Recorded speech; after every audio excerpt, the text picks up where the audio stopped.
আজকে আমরা কমপ্লেক্স অ্যানালিসিসের একটা ইম্পর্টেন্ট থিওরাম শিখবো, সেটা হলো গিয়ে ডি মভিটস থিওরাম। ঠিক আছে, তো ডি মভিটস থিওরামটা কি বেসিক্যালি দেখো, সাপোজ তোমার কাছে একটা কমপ্লেক্স নাম্বার রয়েছে, right? So suppose complex number Z, so Z equal আমরা কি লিখি x plus iota y, right? তাহলে এই যে ডি মভিটস থিওরাম যেটা বলছে যে বেসিক্যালি সাপোজ এই যে কমপ্লেক্স নাম্বারটা রয়েছে, এই কমপ্লেক্স নাম্বারের যদি আমরা টু দি পাওয়ার এন করি তাহলে কি হবে? নাও সাপোজ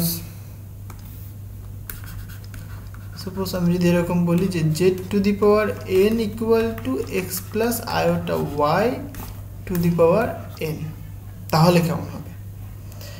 ওকে, দেখো খুবই ইন্টারেস্টিং ব্যাপারটা। এবার আমরা কি জানি, এই যে কমপ্লেক্স নাম্বারটাকে আমরা পোলার কোঅর্ডিনেটে ভাঙতে পারি, রাইট? তাহলে বেসিক্যালি এখানটা আমি লিখতে পারি এক্স মানে basically r of cos theta plus iota, y মানে r of sine theta, fine. তো এটা টু দি পাওয়ার এন। দেখো এখান থেকে কিন্তু প্রচুর প্রশ্ন আসে জ্যামে। এই যে থিওরামটা দেখছি আমরা, এই থিওরামটাতে কিন্তু খুবই ইম্পর্টেন্ট আমাদের কম্পিটিটিভ যে এক্সাম এবং যে বিএসসির যে এক্সাম তার জন্য খুব ইম্পর্টেন্ট, এখান থেকে একটা প্রশ্ন দেয়। তাহলে এখানে দেখো আর কিন্তু কমন, তাহলে আর টু দি পাওয়ার এন বাইরে রাখতে পারি আমি, এখানে থাকবে কত কস theta plus iota sine theta to the power n, তাই তো? দেখো এটাকে যদি আমি আরও সিম্পলিফাই করি তাহলে z to the power n equal to বলতে পারি r to the power n cos theta plus iota sine theta, এটা মানে কি আবার e to the power iota theta to the power n, তাই না? এটা এইলার্স ফর্মুলা বলছি e to the power i theta equal to cos theta plus iota sine theta. Okay, তাহলে দেখো এখান থেকে তুমি বলতে পারো যে Z to the power n equal to r to the power n e to the power of iota. এবার এই যে এনটা কিন্তু ভেতরে ডুবে যাবে, তাহলে থিটা ইন্টু এন বা এন ইন্টু থিটা, তাহলে এইটা কিন্তু আমরা আলটিমেট পাচ্ছি। ক্লিয়ার ব্যাপারটা?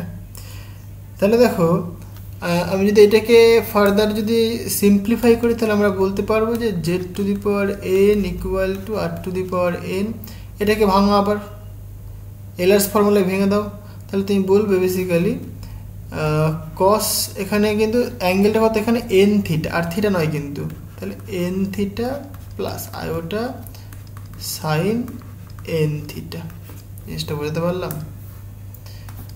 তাহলে দেখো একটা কমপ্লেক্স নাম্বারের যদি টু দি পাওয়ার এন করা হয়, স্কোয়ার হোক বা কিউব হোক বা টু দি পাওয়ার 4 হোক বা টু দি পাওয়ার 6 হোক, সেটা কেমন লিখতে পারি আমরা? আর টু দি পাওয়ার এন, আরটা কি বেসিক্যালি মড ভ্যালু মানে mod Z into cos n theta plus iota sine n theta, এটা আমরা বলতে পারি।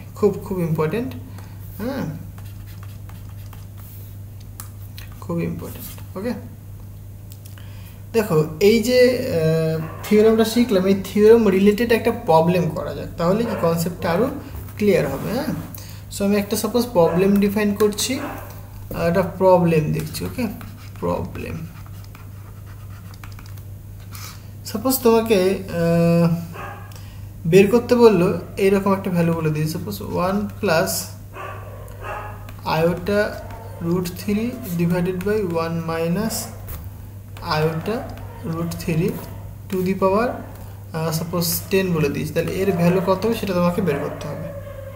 ওকে, এটা আমাদেরকে বের করতে হবে, এটা একটা প্রবলেম।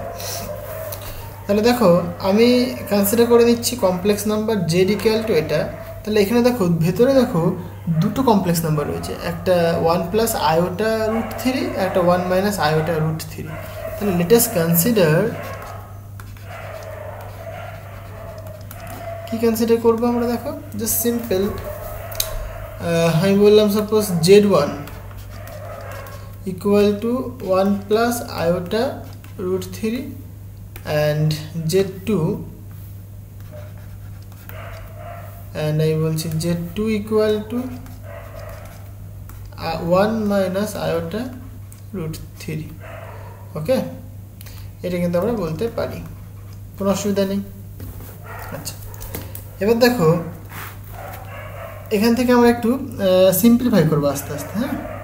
তো যে প্রথমে একটা ধরো Z1টা ধরো তুমি। সো ফার্স্ট অফ অল আমি কনসিডার করছি Z1টাকে। সো Z1 ইকুয়াল টু বললাম 1 প্লাস আয়োটা √3।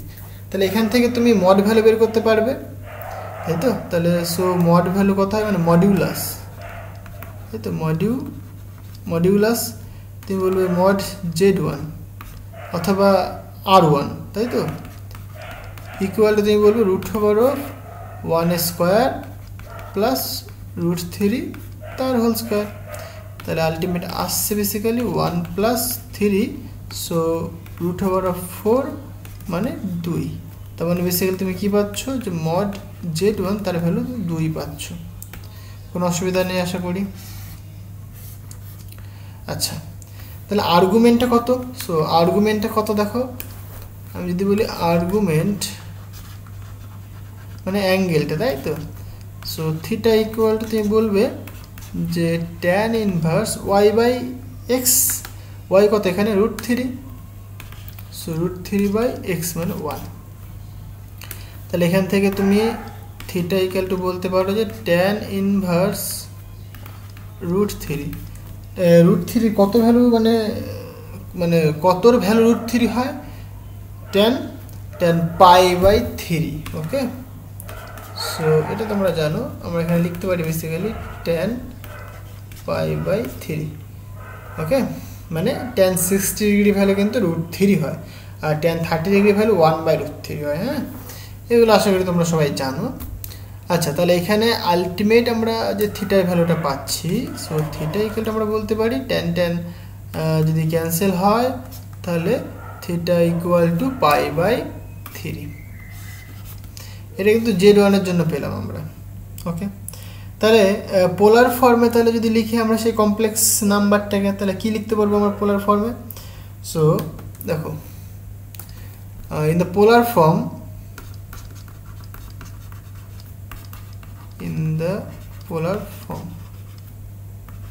of Z1, তাহলে তুমি বলবে যে Z1 ইকুয়াল টু কত, mod Z1 into e⁻⁴ into theta.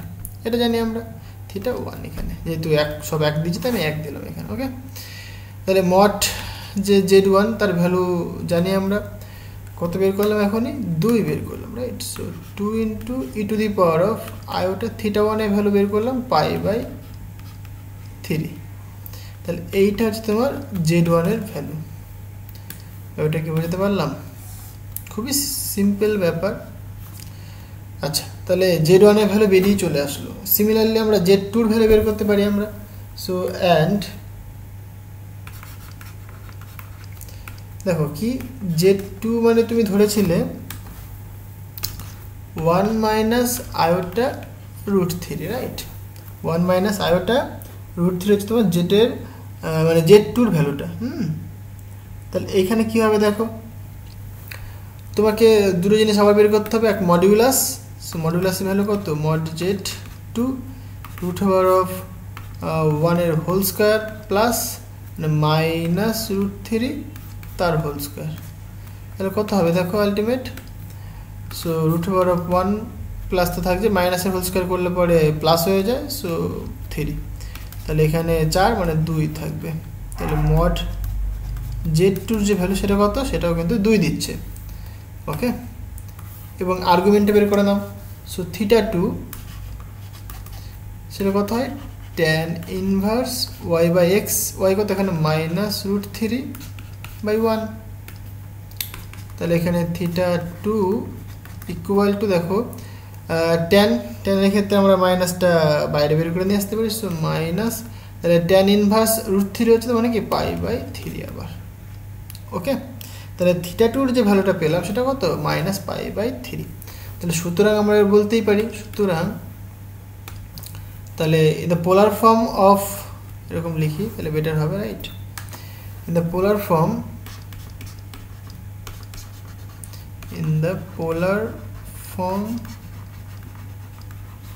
Of Z2 সেটা কত বলো, নাকি Z2 equal two mod Z2 e to the power of iota theta 2 ওকে এবার দেখো তাহলে z2 equal two mod z2 এর ভ্যালু আমরা জানি 2 পেলাম e to the power of iota theta এর ভ্যালু জানি আমরা -π/3 সুতরাং মাইনাস লিখলাম π/3 তাহলে এইটা হচ্ছে আমাদের কি থিটার ভ্যালু ওকে এবার দেখো প্রথমে চলে আসো প্রথমে আমি কি লিখেছিলাম এটা মানে কত দেখো z1 এটা মানে কত z2 তাহলে z1/z2 টু দি পাওয়ার 10 সেটা কত দেখো সো সুতরাং আমরা লিখতে পারি যে z1/z2 টু দি পাওয়ার 10 ওকে এটা মানে কি বেসিক্যালি ওই ভ্যালুটা তাই তো z1 এর মান ওটা z1 এর মান আমরা পোলার ফর্মে বের করে ফেলেছি সো z1 এর ভ্যালু কত দেখো পোলার ফর্মে 2 into e to the power of iota π/3 divided by 2 into minus iota π/3 এটা to the power 10 okay so এখান থেকে আমরা যদি ক্যালকুলেশন করি তাহলেই হয়ে যাবে ওকে তাহলে দেখো 2 2 ক্যান্সেল হচ্ছে 2 ক্যান্সেল হচ্ছে তাহলে এখানে থাকছে e to the power of iota π/3 into e to the power of মাইনাসটা প্লাস হয়ে যাচ্ছে আবার তাহলে iota π/3 to the power 10 ওকে তাহলে এটাকে যদি আমরা ভাঙি তাহলে কি হবে দেখো পাওয়ারটা যোগ হবে সুতরাং আমরা লিখতে পারবো iota 2π/3 to the power 10 right কোনো অসুবিধা নেই এটাকে যদি আরেকটু সিম্পলিফাই করে দেখো এই যে টু দি পাওয়ার 10 সেটা কি গুণ হয়ে যাবে পাওয়ারের সাথে সুতরাং e two the power of iota 20π/3 তাহলে এইটা হচ্ছে তোমার z1/z2 টু দি পাওয়ার 10 তার ভ্যালু এটাকে তুমি cos সাইনে ভেঙে দাও তাহলে এটা তুমি ভাঙতে পারো সুতরাং ভাঙলে পাবে তুমি cos 20π/3 প্লাস iota sin 20π/3 তাহলে এইটা পাচ্ছ তুমি z1/z2 টু দি পাওয়ার 10 তার ভ্যালু ওকে এবার দেখো এটাকে তুমি ক্যালকুলেশন করতে পারো এটা ক্যালকুলেশন করলে পরে যে ভ্যালুটা দেবে বেসিক্যালি এটা দেবে -sin 30 ওকে প্লাস আর এখানে আয়োটা থাকছে আর এটা দেবে cos 30 ওকে তোমরা ক্যালকুলেশন করে দেখতে পারো খুব ইজি এখান থেকে তুমি যেটা বলতে পারো দেখো sin 30 মানে কত basically half so minus half পাবো ভ্যালু এখানে প্লাস আয়োটা cos 30 মানে √3/2 সো √3/2 তাহলে এইটা কিন্তু আলটিমেট আমাদের আনসার এসে দাঁড়াবে সেটা কত z1/z2 টু দি পাওয়ার 10 তার ভ্যালু মানে এটাই বেসিক্যালি কত এখানে আমরা লিখেছিলাম 1 plus iota √3 divided by 1 minus iota √3 to the power 10 তাহলে এইটা হচ্ছে তোর আমাদের ভ্যালু ওকে জিনিসটা আশা করি বোঝাতে পারলাম তাহলে এইভাবে কিন্তু প্রবলেমগুলো তোমাকে করতে হবে জাস্ট কিছুই না সিম্পল ব্যাপার তোমাকে বেসিক্যালি পোলার ফর্মে কনভার্ট করে নিতে হবে পোলার ফর্মে কনভার্ট করলে জিনিসটা সিম্পল হয়ে যাবে আর নর্মালি যদি তুমি করতে যাও হবে না আচ্ছা নেক্সট আমরা যেটা দেখবো basically root of a complex number একটা কমপ্লেক্স নাম্বারের রুট কেমন হয় সেটা আমরা দেখবো ওকে সো নেক্সট যে পয়েন্টটা so root of a complex number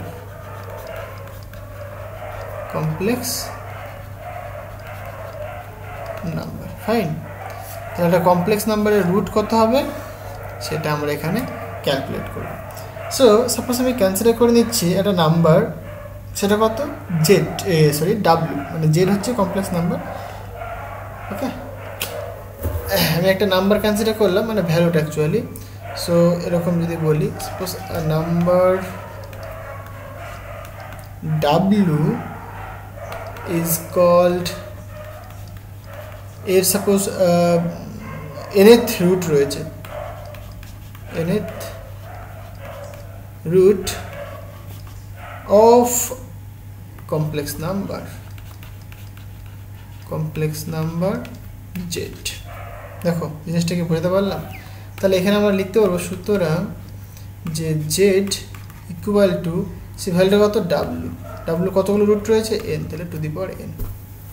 clear? এটা আমি এখানে বললাম। তাহলে এখান থেকে এই নাম্বারটার ভ্যালু কত হবে দেখো।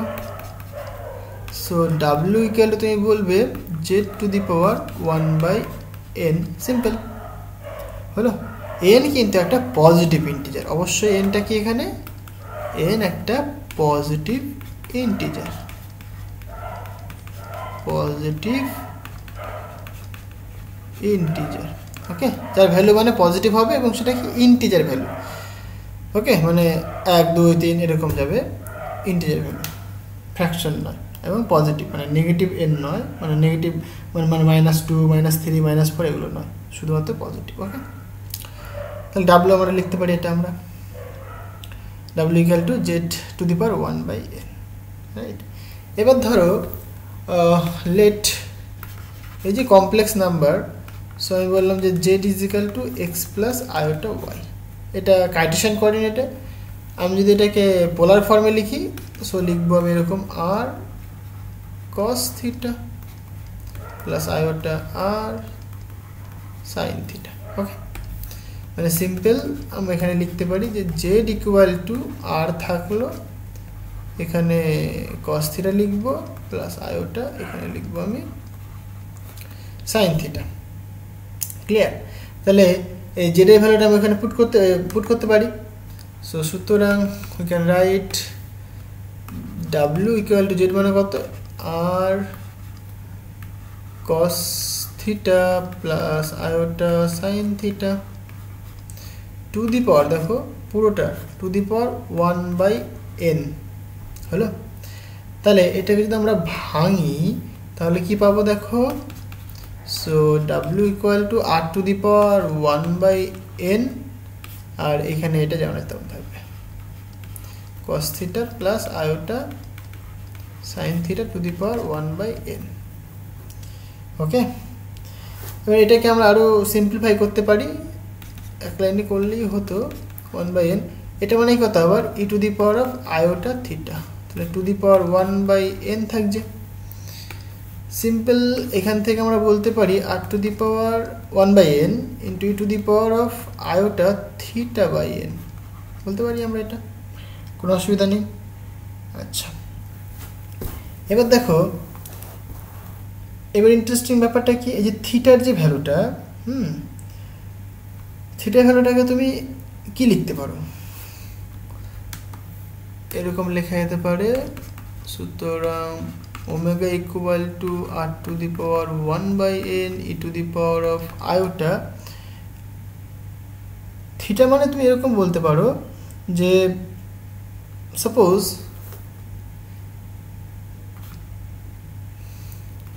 Theta plus 2π into k by n. এটা কেন লিখলাম দেখো, ভালো করে বোঝো ব্যাপারটা। কেটা কি বেসিক্যালি এখানে হয়,